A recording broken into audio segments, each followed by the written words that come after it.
I'm Erin, 34, and when my phone rang that morning in Shanghai, I almost didn't answer. I was buried in my final year business notes when my lawyer's voice cut through. Erin, he said gravely, it's about the gemstone ring from your grandmother. It's tied to a gold shop robbery case. My mind reeled. The ring she left me worth $8,000 gone. The next day, my sister called gloating about her new house, a $5 million mansion she just bought. Her voice dripped with pride as she described the marble floors and ocean view. But as her words sank in, a dark suspicion grew. What if she'd sold my inheritance behind my back to fund it? The truth that unfolded next made her empire crumble, exposing lies that shattered our family. How did one heirloom unravel everything? Keep watching to see the fallout. If you've ever uncovered family secrets that turned your world upside down, drop your story in the comments. Smash that like button and subscribe to witness how justice unfolds. Growing up in Tulsa, Oklahoma, our home seemed ideal, but it hid constant rivalry. My mother, Beverly Reed, a retired nurse, ruled with high standards. My father, Harold Reed, a retired warehouse manager, backed her without question. My sister, Courtney Reed, a 37-year-old accountant 3 years my senior, was their favorite, always meeting expectations. I was the one they overlooked, choosing freelance business over steady paths. From childhood, I loved starting small ventures. At 11, I set up a neighborhood bake sale, earning pocket money. I showed the profits to Mom, hoping for approval. Instead, she glanced at the coins and said, "This is cute, Erin, but it won't build a future." Dad agreed, his attention on the TV. Courtney, meanwhile, was earning praise for her math awards, her report cards displayed prominently. My efforts dismissed as distractions. In high school, the divide grew. Courtney sailed through classes, heading to accounting college. I experimented with online sales, turning hobbies into income. When I made my first big sale at 17, I thought Mom would notice. She didn't. "Business is unreliable, Erin," she said, folding laundry. Dad muttered agreement as if my ideas were fleeting. Courtney chuckled. "Stick to something safe like me." It extended beyond careers. Mom and Dad envisioned ideal daughters, settled, predictable. Courtney matched that with her husband, Matthew Hayes, a salesman, and their daughter, Peyton Hayes, a lively 9-year-old who loved my business ideas. Peyton was my spark, asking questions about profits during visits. But even she couldn't block the ongoing favoritism. Family events highlighted it. At gatherings, Mom praised Courtney's promotions or Matthew's sales records, while my freelance deals drew shrugs or warnings about risks. Dad would inquire about my work, only to highlight its instability next to Courtney's job. I held back, absorbing the slights, but each one fueled a quiet frustration. My cousin Devin Reed, a 30-year-old bank clerk, noticed it all. He'd pull me aside at reunions, saying, "They don't see your potential, Erin. Keep pushing." Devin's neutrality helped, especially as I began seeing Colton Webb, an investor who championed my ventures. He'd analyze my plans, making me feel capable. Yet family disregard persisted. By adulthood, I'd established a solid freelance network, landing contracts remotely. Still, trips home reinforced my lesser status. Mom's comments on secure jobs continued. Dad's nods stung. Courtney, thriving in her firm, enjoyed her favored role, slipping in remarks about my unpredictable path. Only Peyton's curiosity offered relief, reminding me I had value. Those experiences molded me. I bore their biases, seeking recognition that eluded me. Unbeknownst to me, it was leading to a confrontation. A week after the call, I dug into the details. My lawyer emailed the transfer files, and I opened them on my laptop in the dorm. The documents looked official at first glance, but the signature on the sale deed caught my eye. The loops in Grandma's name were too smooth, the pen strokes too uniform. It didn't match the shaky handwriting from her last letters. I forwarded the scans back with a note, "Check for forgery." The next morning, a package arrived at my Shanghai address, postmarked from Tulsa. It was a plain envelope, no sender listed. Inside was a letter in Grandma's handwriting dated just before her death. Aaron. It read, "The ring is yours. I trusted you with it because you chase what matters, not what shines. But be careful, it's linked to that old gold shop incident I told the police about years ago. If anything happens, look closer." My pulse raced. Grandma had mentioned a robbery once, but I'd thought it was just a story. Now it felt like a warning. I called Devin that afternoon. He picked up on the second ring, his voice steady. "Aaron?" "What's going on?" I explained the ring's connection to the robbery and the suspicious transfer. He paused, then said, "Give me a day. I'll check the family accounts at the bank." True to his word, he emailed the next evening. The records showed unusual transfers from Grandma's estate to Courtney's personal account timed right after the ring's sale. "These don't add up," Devin wrote.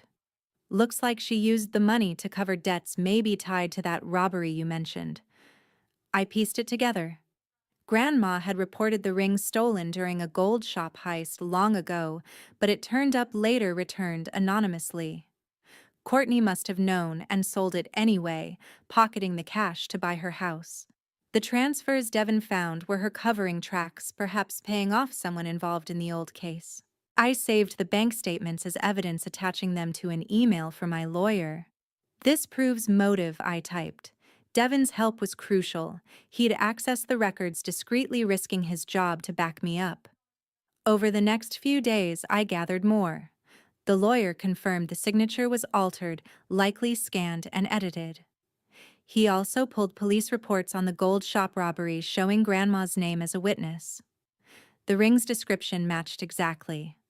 If Courtney sold it knowing its history, that's not just forgery, it's fencing stolen goods, he said in our call.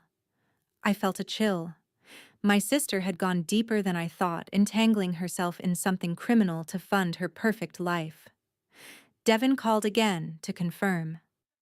"The transfers line up with her house down payment," he said. "I printed the logs for you, consider them your backup."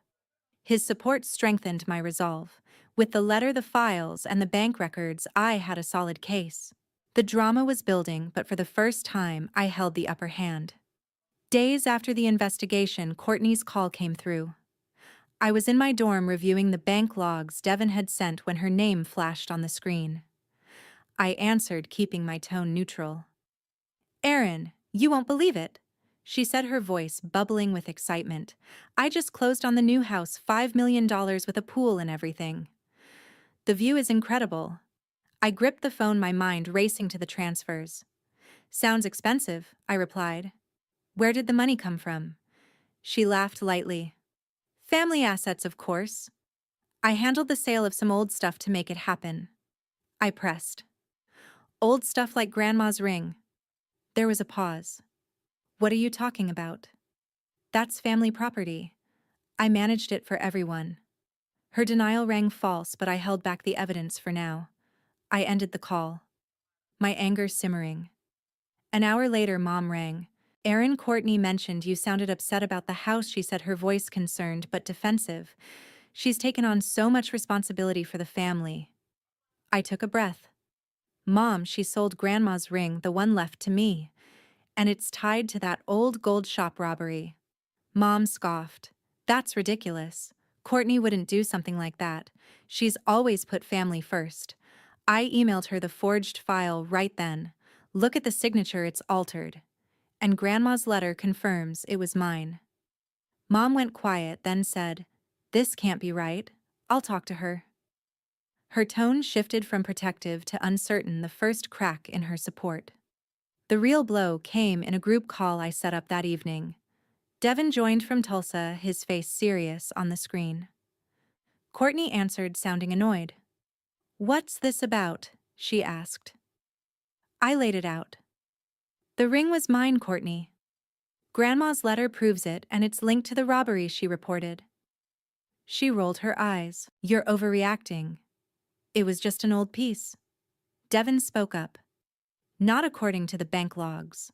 I pulled the records. Transfers from Grandma's estate went straight to your account after the sale, and they matched debts from that robbery case." Courtney's face paled, her composure cracking. You had no right to check those. She snapped, her voice rising. Mom on the call, too, looked stunned. Courtney, is this true? Courtney stammered. It's not what it looks like. I was just managing things. The panic in her eyes was clear. Devin shared the screen with the logs highlighting the irregularities. These show you covered something up, he said. Courtney disconnected abruptly, her image vanishing. Mom stayed on, her expression troubled. Aaron, if this is accurate, I don't know what to say. I felt a mix of vindication and sorrow. The confrontation had exposed the lies, but it also widened the rift. Mom called back alone the next day, her voice hesitant. I confronted Courtney.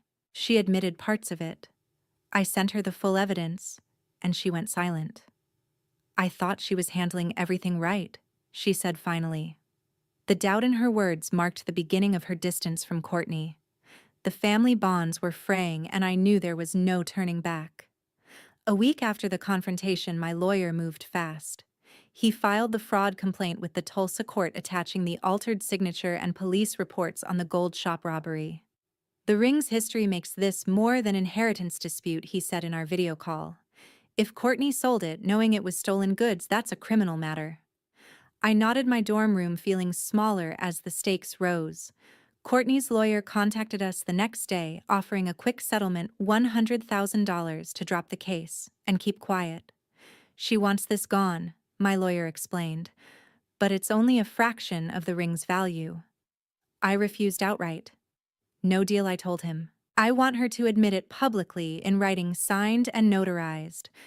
The response came swift. Courtney balked, calling it extortion. But the pressure was on. Devin stepped up as a key witness. He submitted an affidavit with the bank records detailing how Courtney's transfers matched payoffs from the robbery era. I cross-checked the dates, he said in our chat. She routed funds through an old account to hide it. His statement solidified the case, showing Courtney's indirect involvement, perhaps covering for someone in the original theft. The Tulsa police opened an investigation soon after pulling old files on the gold shop heist. Grandma's witness statement matched the ring's description, and they traced its sale to a pawn shop linked to Courtney's name. A detective called me for confirmation. Your evidence ties it together, he said. Courtney was summoned for questioning her perfect life, cracking under scrutiny. She tried one last play, emailing me directly. Let's end this, Aaron. Take the money and move on. I forwarded it to my lawyer as more proof of her guilt. The court froze her assets, including the new house down payment. Panic set in, her firm placed her on leave pending the probe. The drama peaked when the police raided her office, seizing documents. Courtney's world was unraveling, and I watched from afar, knowing justice was closing in. Courtney's desperation showed in her attempts to run from the consequences. She hired a private investigator to dig into my life, hoping to find leverage, but it backfired when the PI reported nothing useful. She even tried to contact Devin, pressuring him to retract his affidavit, but he refused, sending me the recording of her call as additional evidence. Her efforts to hide the truth only deepened the hole she was in. The police interview revealed more. Courtney had sold the ring to a shady buyer who knew its stolen origins, using the cash to pay off debts from a bad investment tied to the robbery network. When confronted, she broke down, admitting partial knowledge but claiming it was a mistake. The detective didn't buy it. Her summons turned into an arrest warrant for accessory to theft and fraud. My lawyer called with the update. She's facing charges, he said. The evidence is airtight. I felt a mix of relief and sorrow. The sister I'd grown up with was now a criminal in the eyes of the law. But her choices had led here, not mine. The case was building momentum, and there was no escaping it. As the week ended, Courtney's facade crumbled completely. Her firm fired her, citing the investigation, and Matthew filed for divorce, citing the financial lies. The Tulsa News picked up the story, labeling it a family betrayal involving stolen heirlooms. For the first time, I saw the full weight of her wrongdoings crush her, and it was a turning point I couldn't ignore. Months after the high point, I returned to Tulsa after wrapping up my studies abroad. The city felt different, smaller, quieter, but the changes in my family were what hit hardest. Courtney had finally cracked under the mounting evidence. In a closed court session, she admitted to forging the documents confessing she'd sold the ring to cover her mounting debts from bad investments linked to the old gold shop robbery. The judge didn't hold back, revoking her accounting license on the spot due to the criminal connections uncovered in the investigation. Without her certification, she was barred from practicing her career in shambles overnight. The fallout snowballed from there. Matthew filed for divorce within weeks, citing her financial deceptions as the breaking point. He'd discovered she'd hidden the ring's sale and the robbery ties from him, putting their joint assets at risk. The proceedings were ugly. Court documents revealed she'd used part of the sale money for luxury purchases before the freeze, leaving him furious. He took custody of Peyton during the separation, and Courtney was left with nothing but alimony battles. To pay her legal fees and mounting bills, she sold the house she'd bragged about, the $5 million mansion, at a massive loss in a buyer's market. The property went for $3 million after months on the market, wiping out her equity. With no savings left, Courtney hit rock bottom. She moved into a rundown rental on the edge of Tulsa, a cramped studio apartment in a sketchy neighborhood where sirens wailed at night. To make ends meet, she took whatever work she could find, washing dishes at a greasy diner downtown during lunch rushes, scrubbing pots until her hands cracked. Nights were worse. She picked up shifts stocking shelves at a 24-hour supermarket, pushing carts of canned goods under fluorescent lights, while customers avoided eye contact. The jobs were exhausting, paying minimum wage, but she had no choice. Her revoked license closed doors to anything in finance. Beverly and Harold pulled away completely, their once tight bond with Courtney severed by the scandal. The news of her involvement in the robbery case spread through Tulsa's tight-knit community like wildfire. Whispers at church and local events painted the Reeds as a family in disgrace, and invitations to gatherings dried up. They stopped volunteering at the community center, avoiding the stares and questions. Harold's blood pressure spiked from the stress, landing him in the hospital for a scare, while Beverly withdrew into herself, regretting years of favoritism but too ashamed to reach out. Their social circle shrank, leaving them isolated in retirement. I made the decision to cut all ties, blocking numbers and ignoring any attempts at contact. No amount of apologies could erase the betrayal, and I refused to forgive. Peyton reached out on her own, her messages sweet and innocent, pictures of school projects or questions about my travels. "When can I visit you in Tulsa?" Aunt Erin one read. I replied carefully, keeping it light, but her words reminded me of the collateral damage in all this. The experience reshaped me. I channeled the energy into my new business venture, turning the recovered ring's value into startup capital. Life moved forward without the weight of family drama, and for the first time I felt truly independent. Months after the aftermath, I channeled the ring's recovery money into my first business venture. Back in Tulsa, I opened a small consulting firm using the $8,000 as seed capital for office space and marketing. The launch was simple: a website, a few local ads, and word of mouth from old contacts. Clients came slowly at first, but my expertise in international business from Shanghai studies gave me an edge. Within 6 months, the firm grew, hiring 2 assistants and landing contracts with mid-sized companies. The success wasn't just financial, it was proof I could build something without family shadows. Mallory helped with the practical side, reviewing contracts and connecting me to suppliers. Her support was all business, no emotional dives into the past. She focused on getting the firm running smoothly. Colton was there too, offering advice on investments and celebrating each milestone with quiet dinners. Peyton visited occasionally with Courtney's reluctant permission. "Aunt Erin, your office is cool," she said during one trip, her eyes wide at the bustling setup. We kept it light, talking about school and her hobbies, avoiding the family mess. Courtney's life, meanwhile, remained in ruins. After her confession, she became a pariah in Tulsa's professional circles, her name synonymous with deceit. Isolated and broke, She spent her days alone in that dingy apartment reflecting on how her choices had led to this low point. Beverly and Harold, once her staunch defenders, barely spoke to her now. Their regret was palpable in rare updates from mutual friends. They lamented the family split, but never made contact with me, too entangled in their own disappointment to bridge the gap. After opening the firm, I faced initial challenges finding reliable suppliers and navigating local regulations. Mallory stepped in using her network to secure better deals on office supplies and software. Her approach was straightforward, focusing on logistics rather than pep talks. We spent afternoons crunching numbers, ensuring the budget stretched as far as possible. Colton contributed by introducing me to potential investors at networking events, his confidence boosting mine during pitch meetings. Peyton's visits became a highlight. One afternoon, she came with a backpack full of crayons and drew a logo for my firm, a colorful dragon guarding a treasure chest.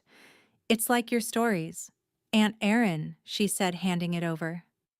I pinned it to my wall, a reminder of innocence amid the chaos. Courtney's permission for these visits came grudgingly through short texts, but I never engaged with her directly. Courtney's decline was stark. Without her license, she couldn't find work in accounting, and her reputation kept doors closed. She took a job as a cashier at a gas station, but that lasted only a month before the owner learned of her charges. Desperate, she applied for entry-level positions, landing a role cleaning hotel rooms. The physical toll showed in her social media posts, exhausted selfies she quickly deleted. Her isolation deepened when old friends stopped inviting her to gatherings, wary of the scandal. Beverly and Harold's life shifted too. They canceled their annual barbecue, citing health reasons, but the truth was, the neighbors' cold shoulders. Harold spent more time in his garage workshop avoiding public eyes, while Beverly quit her book club, tired of the pitying glances. Their regret manifested in small ways: a missed birthday card for me, a hesitant voicemail deleted before sending. My firm hit its stride by fall, securing a major client from a Shanghai connection. The revenue allowed expansion, and I hired a third employee. Colton proposed during a quiet evening walk, his ring a simple band that symbolized our shared future. We planned a small wedding, inviting only close friends like Mallory. For Christmas, I hosted at my new apartment. Mallory brought appetizers, Colton decorated with lights, and Peyton arrived with a gift, a handmade bracelet. "Mom said it's okay," she whispered, her smile bright. We played games and ate homemade pie, the evening filled with genuine joy. Courtney's final low came when she messaged Peyton for money, but Peyton confided in me. I advised her to say no, teaching her about boundaries. Courtney ended up moving to a cheaper motel, her life a far cry from the mansion she'd boasted about.